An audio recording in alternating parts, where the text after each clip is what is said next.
आयकर विभाग की छापेमारी में कांग्रेस सांसद धीरज साहू के ठिकानों से 350 करोड़ से ज्यादा नकदी मिलने के मामले में भाजपा मुखर है। भ्रष्टाचार के खिलाफ धरना प्रदर्शन कर कांग्रेस को घेरने का काम भाजपा कर रही है। इसी कड़ी में यूपी के जिला शामली में भी भाजपा का धरना प्रदर्शन हुआ। भाजपाइयों ने जमकर नारेबाजी भी की। भाजपा के फायर ब्रांड नेता और यूपी के पूर्व कैबिनेट मंत्री सुरेश राणा ने कांग्रेस पर जमकर निशाना साधा है। सुनिए सुरेश राणा क्या कुछ बोले।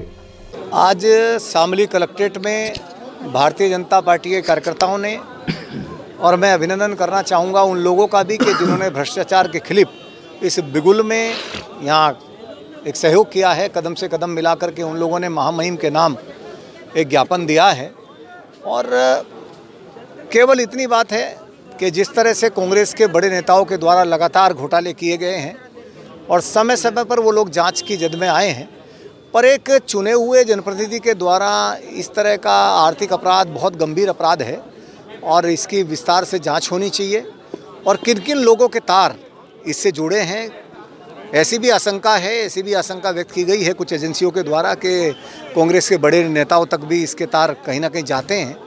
तो ये बहुत गंभीर अपराध है। तो महामहिम को ज्ञापन दिया है कि इस गंभीर अपराध की पूरी जांच होनी चाहिए और राज्यसभा सांसद की सदस्यता समाप्त होनी चाहिए और कड़ी कार्रवाई होनी चाहिए। और ये जो जनता का पैसा है, गरीबों का पैसा है, किसानों का पैसा है, ये टैक्स का पैसा है, इसकी एक एक पाई का हिसाब जनता के सामने जाना चाहिए। और सभी ने एकमत से कहा कि आदरणीय नरेंद्र मोदी जी के नेतृत्व में जिस प्रकार एक भ्रष्टाचार पर अंकुश लगाया गया और जिस तरह से जो भी घटना इस प्रकार की हुई है उसके खिलाफ एजेंसियों ने कड़ी कार्रवाई की है, तो हम एजेंसियों का भी धन्यवाद करते हैं, उनका अभिनंदन करते हैं। अच्छा, कौन कौन बड़े नेता भी इसमें सम्मिलित हैं? नहीं, वो तो जांच एजेंसियों का काम है। पर इस प्रकार मैं अभी आज सोशल मीडिया पे देख रहा था तो कहीं ना कहीं इस प्रकार की आशंका व्यक्त की गई है और निश्चित रूप से विस्तारित जांच होनी चाहिए। जांच होगी तो सारी चीज़ें सामने आ जाएंगी। ये भ्रष्टाचार जो सामने आ रहा है, तो क्या इससे 2000 लोकसभा चुनाव में फर्क पड़ेगा 24 में? नहीं, आप देखिए, एक व्यक्ति से 350 करोड़ रुपया और बाकी बहुत सारी चीज़ें ऐसी हैं जो अभी प्रोसेस में, और धीरे धीरे सारी चीज़ें सामने आएगी।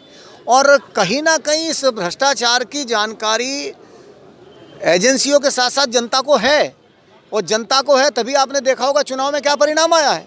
और जनता के मन में इनका भ्रष्टाचारी चेहरा आ गया है, लगातार सामने है। 1,76,000 करोड़ का 2G स्पेक्ट्रम घोटाला क्या लोग भूल जाएंगे? और लगातार कांग्रेस के द्वारा किए गए घोटाले आज लोगों को याद हैं और उसी का परिणाम है कि जितने भी राज्यों में चुनाव का परिणाम आया है उसमें मुख्य जहन लोगों का रहा है कि कांग्रेस के हाथ में यदि राज्य चला जाएगा तो किस तरह से भ्रष्टाचार का शिकार हो जाएगा। इसलिए उन्होंने मोदी जी के नेतृत्व को सराहा है। मंत्री जी, विपक्ष ये वो कहता है कि ये जो छापेमारी हो रही है सब ये विपक्ष पे हो रही है, सरकार के जो जितने उन पे, बीजेपी वालों पे किसी पे नहीं हो रही है। नहीं शरद जी, जहाँ तक विपक्ष बोलता है, आपने देखा होगा जितनी भी कार्रवाई देश भर में ईडी के, सीबीआई के या अन्य आर्थिक एजेंसियों के द्वारा जो आर्थिक अपराध को रोकती हैं की गई हैं, आपने देखा होगा सब में बरामदगी है। एक भी ऐसी कार्रवाई नहीं है जिसमें बरामदगी ना हो। और सब पर ही माननीय कोर्ट ने भी ये टिप्पणी की है कि भ्रष्टाचार है। दिल्ली में आपने देखा होगा शराब घोटाला, कितनी बड़ी बड़ी बातें लोग करते थे, आज आधी कैबिनेट जो है तिहाड़ में है। ऐसी कांग्रेस के नेताओं के द्वारा भी जो घोटाले हुए हैं समय समय पर उन्होंने इस प्रकार की बातें उठाई हैं कि एजेंसियां पक्षपात कर रही हैं। लेकिन आपने देखा होगा कि सब में रिकवरी हुई है, सब में माननीय कोर्ट ने स्पष्ट ये टिप्पणी की है कि हाँ, इन लोगों के द्वारा भ्रष्टाचार किया गया। सब जम्मू कश्मीर से धारा 370 और 35 से हटाने का जो है सुप्रीम कोर्ट ने सही फैसला किया। मोदी जी क्या कैसे देखते हैं? देखिए, ये फैसला मैं आदरणीय मोदी जी का अभिनंदन करना चाहता हूँ, अमित शाह जी का अभिनंदन करना चाहता हूँ कि ये फैसला देश की आवाज़ का फैसला था और ये जम्मू कश्मीर की आवाज़ भी थी। वहाँ के पिछड़े, वहाँ के एसटी, वहाँ के एससी जो वर्षों से अन्याय झेल रहे थे, वहाँ के युवा और सब लोगों की सामूहिक आवाज़ थी कि उद्योग वहाँ आना चाहिए, रोज़गार वहाँ मिलना चाहिए, वहाँ विकास होना चाहिए और एक तरह से वहाँ सीमाएं सुरक्षित होनी चाहिए। धारा 370 हटा करके ऐतिहासिक काम आदरणीय प्रधानमंत्री जी, आदरणीय गृह मंत्री जी ने किया था, पूरे देश ने स्वागत किया था और निश्चित रूप से देश की भावनाओं का परिणाम था, इसलिए इस पर मोहर लगी है।